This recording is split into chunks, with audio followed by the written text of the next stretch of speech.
अंडाकरी को देखकर मेहमान ने ये कहा, माँ बाप से भी इनकी करा देते मुलाकात।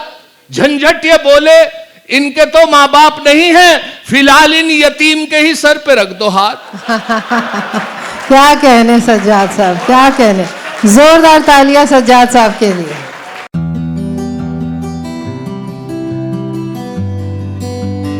आजिम महफिल, बहुत बहुत शुक्रिया आपका, खासतौर से खुर्शीद अहमद साहब का, जनाब खुर्शीद अहमद साहब जिन्होंने आपकी खिदमत का मौका दिया है। तारुफी 4 मिसरे मुलाजा फरमा लें, उसके बाद बाकायदा आपकी खिदमत।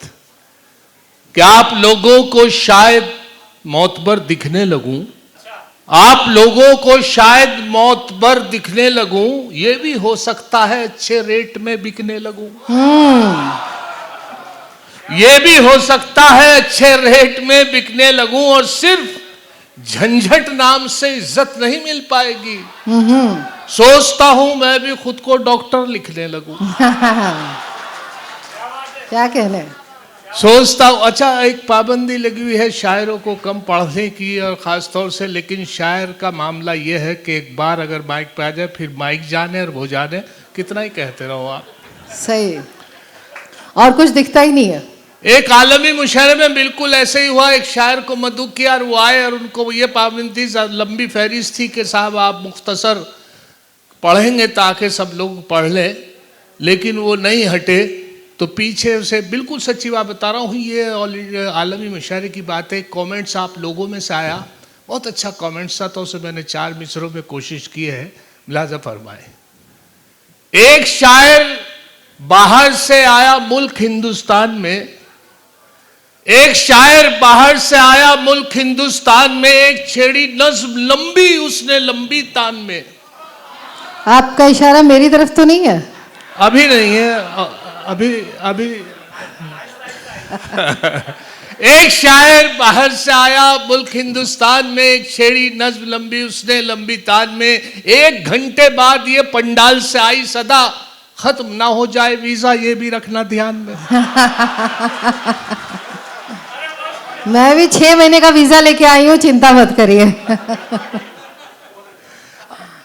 अगर एक शेर भी झंझट कभी चोरी का पढ़ता हूं, उठाकर आसमां सर पर मेरी बेगम बिगड़ती है, मगर इन नाज़िम आला को कोई कुछ नहीं कहता जो दौराने निजामत दूसरों के शेर पढ़ता। हाँ। मुझे इसकी इजाजत है। अच्छा, एक ये दुश्वारी और आई होगी हमारे खुर्शीद साहब के सामने कि जब पता चला होगा, पोस्टर आया होगा मोबाइल के ज़रिए, इलेक्ट्रॉनिक के ज़रिए से ही, तो उनके पास बहुत फ़ोन आए होंगे कि साहब मैं भी पढ़ूंगा, या आप मेरे भी थोड़ी गुंजाइश निकालिए, कोई नहीं आया तो मुझे रख लीजिए। तो इस तरह की दुश्वारी आ रही होगी। लेकिन साहब एक ऐसी ही मुशायरे में ये परेशानी थी कन्वीनर को कि उसने ये कह दिया था कि कोई भी मुकामी शायर नहीं पढ़ेगा, सब बैरूनी शायर पढ़ेंगे ताकि सब लोगों को सुना जाए। टिकट से ही मुशायरा था, तो इसलिए सब चाहते थे कि अच्छा एंटरटेनमेंट हो जाए। लेकिन एक एसडीएम साहब का फ़ोन आया और कहा कि साहब मेरा भतीजा है, वो ज़रूर पढ़ेगा। शायर नहीं था, लेकिन हुक्म था। हुक्म भी ऐसा कि एसडीएम साहब का, तो उन्होंने कहा शायद चलिए आप भेज दीजिए, मैं पढ़वा दूंगा। शायर नहीं था, पूरे दिन किसी की गज़ल ली और एक पर्चे पे लिख के उसे याद करता रहा। कुछ याद हो गई, कुछ नहीं याद हुई, तो वो पर्चा उसने जेब में रख लिया, जहाँ भूलूंगा निकाल कर पढ़ लूँगा। इत्तेफाक देखें, जिस पैंट में वो पर्चा था, वो जब वो कपड़े चेंज किए तो पैंट खूंटी पर थी, वो वही भूल गया पर्चा। अब उसे एतमाद ये था, उसे भरोसा शायद ये था कि शायद मेरी पैंट में है। इस भरोसे से उसने वो गज़ल छेड़ी, और मतला का पहला मिसरा उला उसके याद था, मिसरा सानी वो भूल गया। तो उसकी कैफियत देखिए परेशान कि दूसरा मिसरा क्या था, और वो ढूंढ रहा तलाश। उसने पहला मिसरा आते ही उठाया कि जली शम्मा हुआ परवानों का खून, जली शम्मा हुआ परवानों का खून,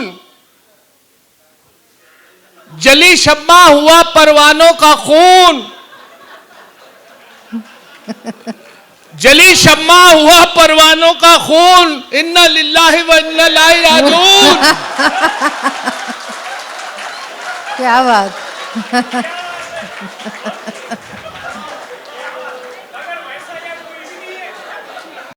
आज के ही आलिम मुशायरा आप बखूबी जानते हैं कि खुर्शीद साहब का ये मुशायरा और उनके बहुत ही अजीज और हमारे शायरों की दिलों की धड़कन अब्दुल रहमान साहब हैदराबाद से तशरीफ़ रखते हैं। और आज की फहरिस्त से आप ये भी अंदाज़ा लगा सकते हैं कि खुर्शीद साहब किसी की इस बात के लिए मोहताज नहीं है कि जहाँ हमारे सदर मोहतरम शकील आज़मी साहब कतर से तशरीफ़ लाए हुए, हमारे अतीक साहब, डॉक्टर माजिद देवबंदी साहब, शबीना अदीब साहिबा, और ये वो शोरा इकराम है जिनको आप लोग वाकई ही चुनिंदा शायरों में से है, जिनकी मौजूदगी और कामयाबी की दलील है मुशायरे की, वो सब मौजूद हैं। बहरहाल चुनावी दौर है तो 4 मिसरे और मुलाजा फरमा ले अता हो कि उसको प्रमोशन मिलेगा जिसके बच्चे 3 हैं, जाते जाते मंत्री जी ये भरोसा दे गए। उसको प्रमोशन मिलेगा जिसके बच्चे 3 हैं, जाते जाते मंत्री जी ये भरोसा दे गए। मैंने बेगम से ये पूछा अपने तीनों हैं कहाँ? है? मैंने बेगम से ये पूछा अपने तीनों हैं कहाँ? बोली बेगम जिनके बच्चे थे वो अपने ले गए।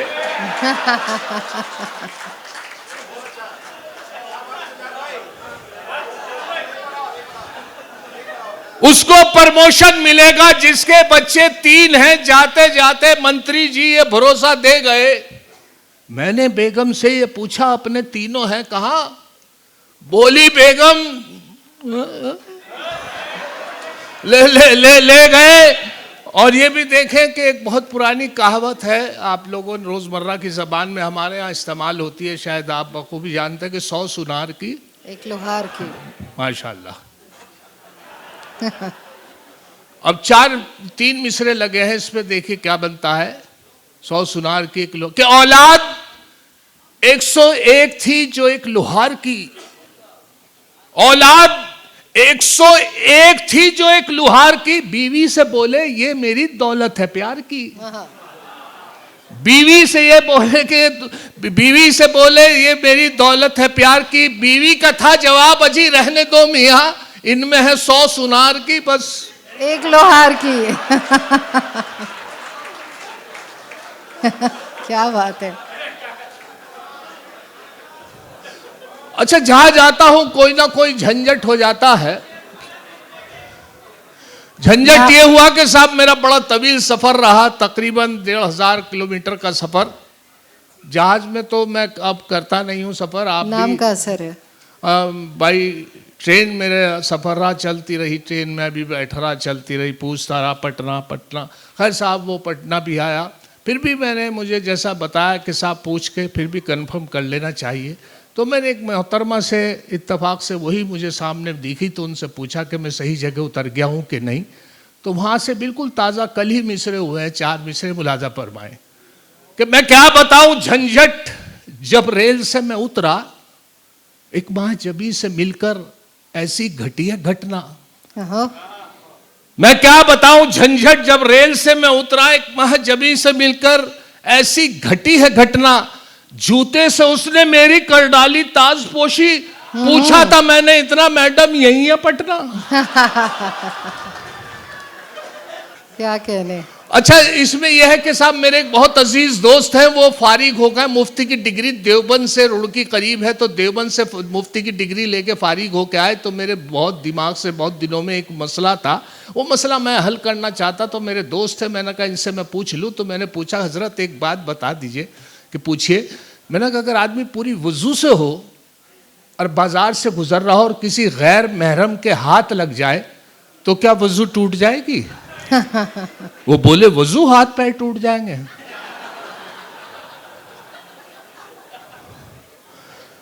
अब बुलाना फरमाले यहां से 4 मिसरे में के हो, ये भी पटना के हवाले से के हो वो एक तस्वीर पेश कर रहा हूं।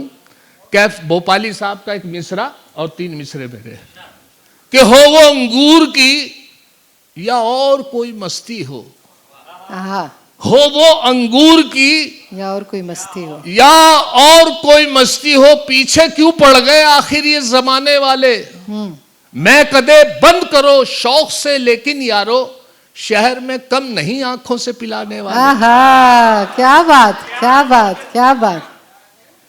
हो वो अंगूर की और कोई मस्ती हो, पीछे क्यों पड़ गए आखिर ये जमाने वाले। मैं कदे बंद करो शौक से, लेकिन यारो शहर में कम नहीं, आंखों से पिलाने वाले। और आंखों पे याद आए एक और तज़मीन पेश कर रहा हूँ मुज़फ़्फ़र रज़मी साहब का एक बहुत मशहूर शेर कि जबर भी देखा है तारीख की नज़रों ने, लम्हों ने खता की थी सदियों ने सजा पाई। तो अब 3 मिसरे देखें इसमें कि एक बार उसे मैंने बस आंख यूं ही मारी थी, वो बन के मेरी बेगम घर साथ चली आई। एक बार उसे मैंने बस आंख यूं ही मारी थी, वो बन के मेरी बेगम घर साथ चली आई। अब हाल मेरा ये है 10 बच्चों का अब्बा हूं, लम्हों ने खता की थी सदियों ने सजा पाई। लम्हों ने खता की थी सदियों ने सजा पाई। और एक और 4 मिसरे मुलाजा कर लें कि मेरी इस दूसरी बीवी पे मुझको, अच्छा दूसरी बीवी, दूसरी शादी जो होती है बिल्कुल इसी तरीके से होती है जैसे चाय में कोई बिस्किट गिर जाए और आप दूसरे बिस्किट से निकाल लें।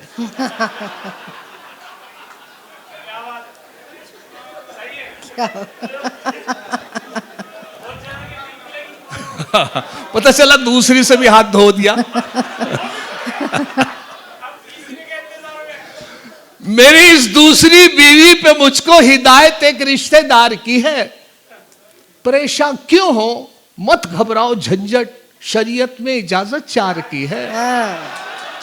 परेशान क्यों हो, मत घबराओ झंझट, शरीयत में इजाजत 4 की है। और ये देखें अभी बकरीद का मौका था, तो बकरीद की नमाज का वक्त जो है इसलिए जल्दी रखा जाता ताकि सब कुर्बानी जल्दी कर लें। 7 बजे का वक्त हमारे यहाँ, तो मैं भी नमाज ईदगाह की तरफ भागा, बहुत तेज़ भागा कि शायद नमाज निकल जाए, लेकिन उसके बावजूद भी अल्लाह का शुक्र है मुझे तो पहली रकत से मिली, लेकिन बिल्कुल पिछली सब में मुझे यकीन था शायद निकल जाएगी, लेकिन मेरी पहली बिल्कुल आखिरी मुक्तदी, लेकिन मुझे यकीन था अब कोई मेरे बाद नहीं आ पाएगा। मैंने पहली रकत से नियत बांध ली, लेकिन मेरे बाद 2 लड़के आए, उनकी 1 रकत निकल गई थी।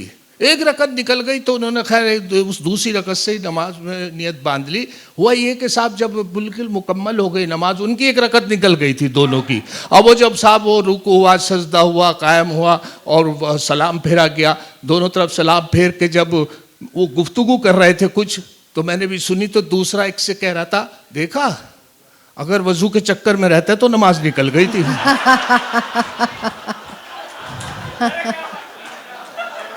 क्या बात है।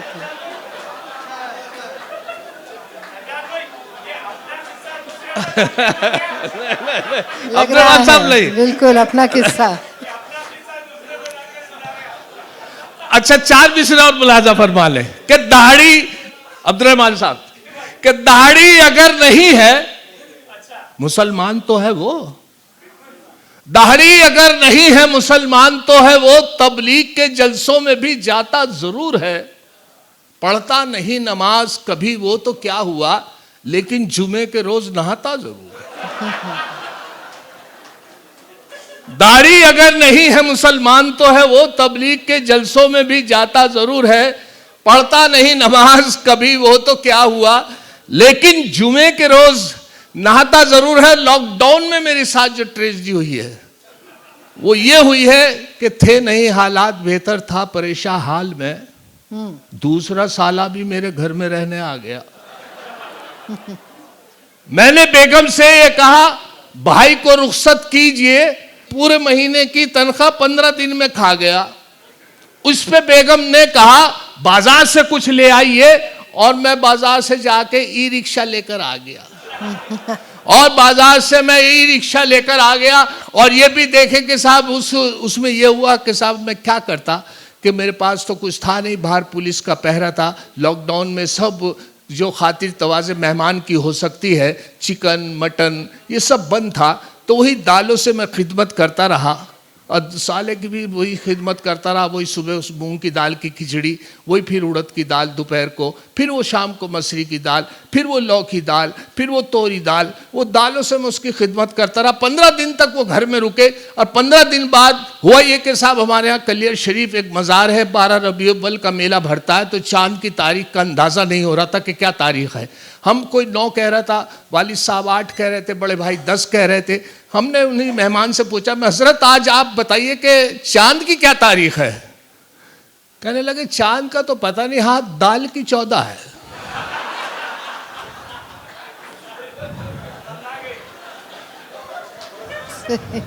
अच्छा वो फिर क्या हुआ कि मुझे जब एहसास हुआ, मेरी भाई बोली ने दाल खाते 14-15 दिन हो गए, ये एहसास दिला रहे, अब आप एक काम कीजिए कि आप इनके लिए सबसे बेहतर ये रहेगा कि अंडा तो मिलता है बाजार में, अंडा करी बनाइए आप। मुझे आइडिया अच्छा लगा, मैंने कहा हमें आइडिया नहीं था इतने दिन से, तो खैर मैं बाजार से अंडा लाया और अंडा करी बहुत शानदार मेरी वाइफ ने बनाई, उनके सामने पेश की। मेरी बदकिस्मती, मेरा नसीब ख़राब कि उसके बावजूद उनके तासुरात चेहरे के देखे, अंडा करी से उनको नफरत थी या एसिडिटी बनती थी या डॉक्टर ने मना किया था, बहरहाल जो भी था वो अंडा करी को देख के उनके चेहरे के तासुरात अच्छे नहीं थे। तो यहाँ से 4 मिसरे आप आखिर में सुन लीजिए कि अंडा करी को देखकर मेहमान ने ये कहा, माँ बाप से भी इनकी करा देते मुलाकात। सही बात है, सही बात। अंडा करी को देखकर मेहमान ने ये कहा, माँ बाप से भी इनकी करा देते मुलाकात। झंझट ये बोले, इनके तो माँ बाप नहीं है, फिलहाल इन यतीम के ही सर पे रख दो हाथ। क्या कहने सज्जाद साहब, क्या कहने। जोरदार तालियां सज्जाद साहब के लिए।